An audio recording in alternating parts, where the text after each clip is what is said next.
धरना 2 दिन का नहीं है, 3 दिन का नहीं है, ये 1 महीने का धरना भी हो सकता है, ये 2 महीने का धरना भी हो सकता है। और अगर हुकूमत ने हमारे मुतालिबात को नहीं माना, अवाम को रिलीफ नहीं दिया, बिजली की कीमतें कम नहीं की, आईपीपीस को लगाम नहीं दी, तनख्वाहदारों का टैक्स खत्म नहीं किया, स्लैब जो लगाया है वो खत्म नहीं किया, पेट्रोल की लेवी खत्म नहीं की, तो फिर ये धरना यहां भी रहेगा और आगे भी बढ़ेगा।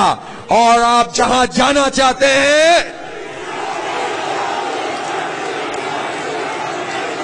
कहां जाना चाहते हैं? डी चौक जाना चाहते हैं? सिर्फ डी चौक तक ही नहीं जाएंगे, पार्लियामेंट के दरवाजे पर जाकर बैठेंगे, पार्लियामेंट के दरवाजे पर बैठेंगे और फिर इस जाली असेंबली और हुकूमत को उनका रास्ता बंद कर देंगे।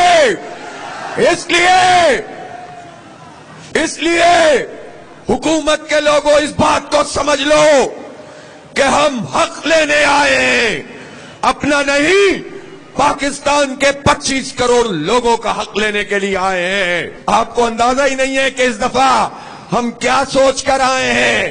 और ये धरना सिर्फ मरी रोड पे नहीं होगा, बैक मरी रोड पे भी हो रहा होगा, और डी चौक पे भी हो रहा होगा, पार्लियामेंट पे भी हो रहा होगा, कराची में भी हो रहा होगा, चित्राल में भी हो रहा होगा, लाहौर में भी हो रहा होगा, कोयटा में भी हो रहा होगा, पेशावर में भी होगा, मलाकंड में होगा, गवादर में होगा। पूरे मुल्क में शाहराहों पे बैठ जाएंगे